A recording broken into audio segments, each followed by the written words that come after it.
Prefeitura anuncia mais uma fase de flexibilização. A quinta fase de flexibilização das atividades econômicas começa a partir desse sábado. O horário de fechamento dos bares foi estendido para 1 da manhã. As piscinas de condomínio podem reabrir, mas sem aulas de hidroginástica. Em julho de 2020, nós estamos com em torno de 150 óbitos a menos do que no ano passado. Então, 150 a menos, nós estamos com 5.210, em torno de 5.210.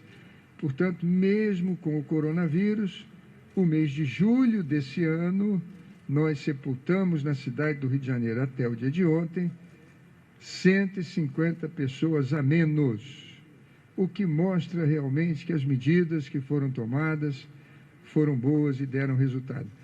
As grandes mudanças acontecem na orla. Ambulantes podem transitar pela areia, mas sem vender bebida alcoólica.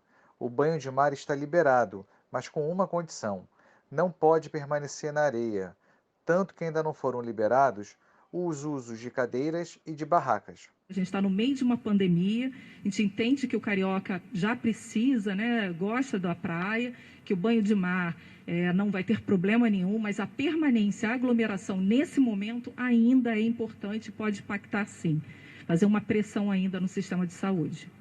A Fiocruz publicou um boletim falando da possibilidade de uma segunda onda da Covid-19 aqui no estado, mas a prefeitura descartou essa possibilidade no município. O estudo da Fiocruz, ele se refere ao estado do Rio de Janeiro. E nós estamos vendo aumento de casos no interior do estado. No município, estamos atentos, mas não houve aumento de síndrome respiratória aguda grave. Nós temos a esperança de que não tenhamos uma segunda onda e já estamos com os nossos índices todos prontos para adotar a sexta fase, mas ainda estamos na quinta com restrições. Então, estamos adotando de maneira muito prudente as medidas que foram programadas. O Instituto de Segurança Pública divulgou um levantamento sobre a violência contra a mulher durante o período de isolamento social. À primeira vista, os números desse relatório indicam queda nos casos registrados, mas o estudo alerta que a redução do número de ocorrências não significa necessariamente que a violência contra a mulher esteja diminuindo, mas sim que pode estar havendo uma subnotificação nesse período de quarentena. Eu converso com Débora Rodrigues, delegada titular da Delegacia Especializada no Atendimento à Mulher do Centro do Rio. Débora, afinal, a violência contra a mulher nesse período de quarentena aumentou ou não em relação ao mesmo período do ano passado? Conta pra gente. Bom, o que acontece? Na verdade, a mulher ficou presa dentro de casa, ela não conseguiu sair. Então, o número dos registros de ocorrência nas delegacias diminuíram. Então, eu que atendia 10 a 15 mulheres, passei a atender de 5, 8. Então, teve uma redução muito grande. Metade, digo a você, 50%. Porque essa mulher não teve como sair. Ela estava realmente, literalmente, sem condução, não tínhamos meio de transporte. Então, em matéria de registro, teve diminuição. Mas a gente tem que entender o quê? O registro é sempre subnotificado. Delegacia é o último lugar que essa mulher vai. Então, e aumentaram o quê? Os números do 190. Então, quer dizer, o socorro dessas mulheres aumentaram. Isso quer dizer o quê? Que ela não estava sem violência, apesar dos números, repito, de registro de ocorrência terem diminuído. Eu não acredito, muito pelo contrário, acredito até que tenham aumentado pela convivência mais acentuada com o seu agressor. Então está havendo uma subnotificação, né? O que foi levado em consideração nesse levantamento, Débora? Não, a subnotificação em relação à violência contra a mulher existe e é tremenda. Por quê? Primeiro que a mulher já chega na delegacia falando, eu já apanho há 10 anos, há 6 anos. O mínimo que eu já ouvi foram 6 meses, tá?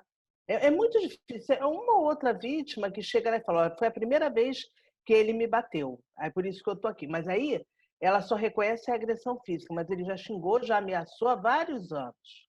Entendeu? Então essa subnotificação nossa é latente. Então toda vez que falar, aumentou o número de registro de ocorrência na delegacia, a gente tem que vibrar.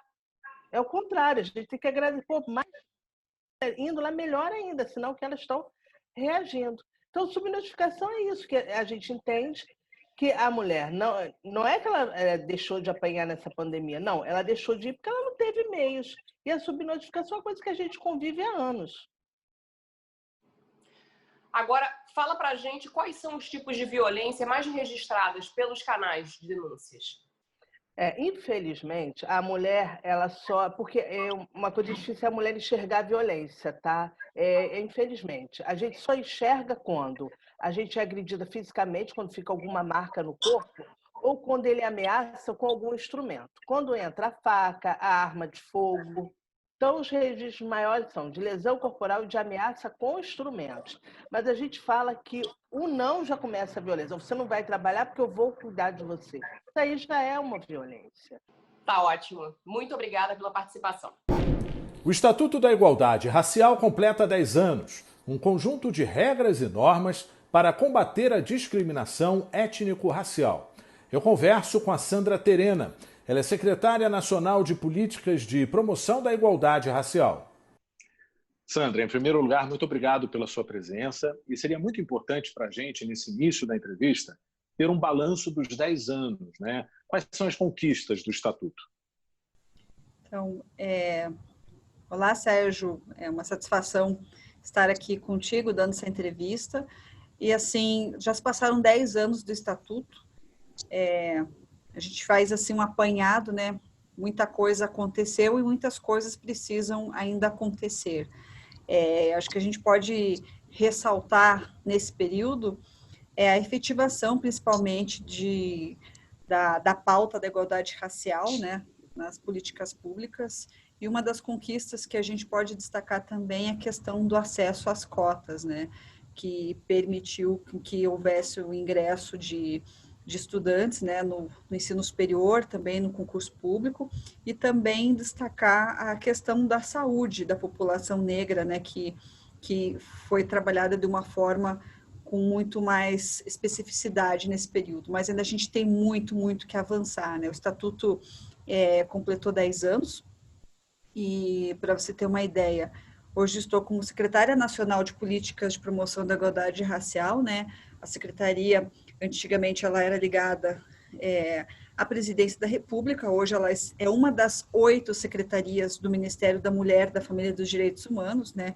Que tem a nossa querida ministra Damares, né? Como a nossa grande chefe, né? Digamos assim, e é importante destacar que muita coisa ainda precisa caminhar.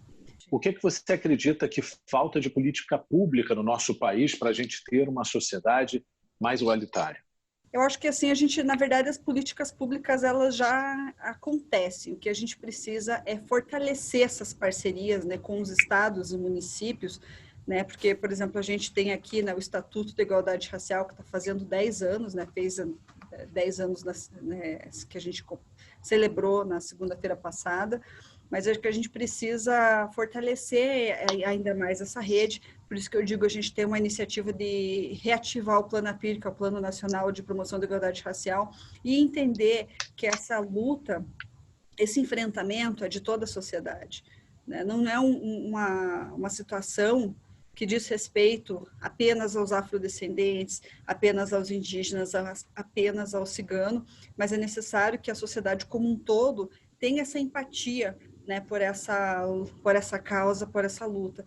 E uma das coisas, né, também, que é um projeto que a gente tem aqui na Secretaria, é o projeto Igualdade Racial nas Escolas, né? A gente sabe que, infelizmente, muitas situações de racismo, de preconceito, acontecem ainda nas fases iniciais, quando a criança é pequena. Então, a gente entende que é um trabalho que tem que começar já nas escolas, os professores trabalharem isso com as crianças trabalharem isso em casa com seus familiares, né, para que a gente consiga vencer isso.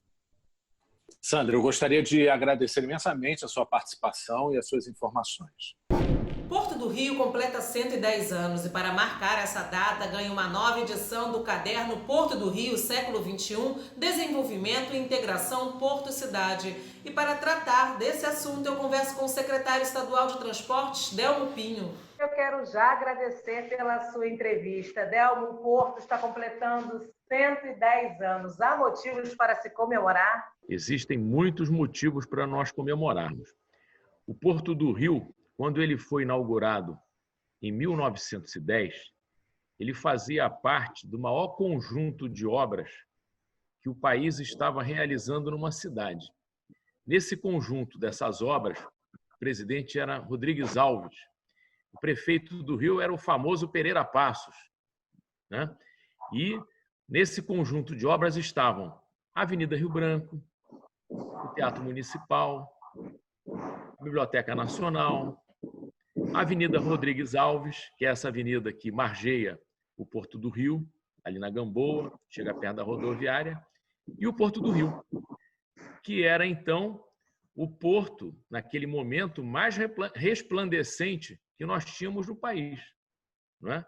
Então, foi uma inauguração de grande porte. Agora, você imagina que coisa bacana, nós podemos comemorar 110 anos com o porto rejuvenescendo. O porto operacional, o porto das cargas marítimas, um porto importante, não é?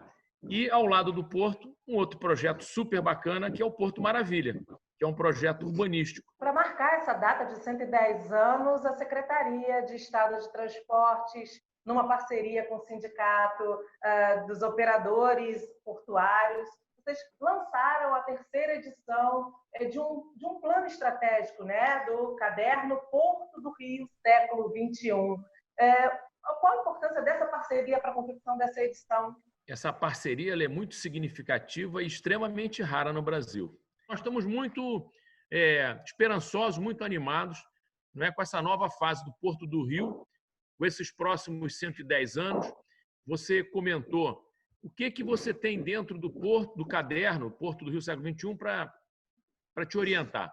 Bom, ali ele fala de obras que estão em conclusão e outras obras previstas, principalmente nos acessos rodoviários, ferroviários e marítimos. Delmo Pinho, secretário estadual de Transporte, eu quero agradecer mais uma vez pela sua entrevista. Muito obrigado.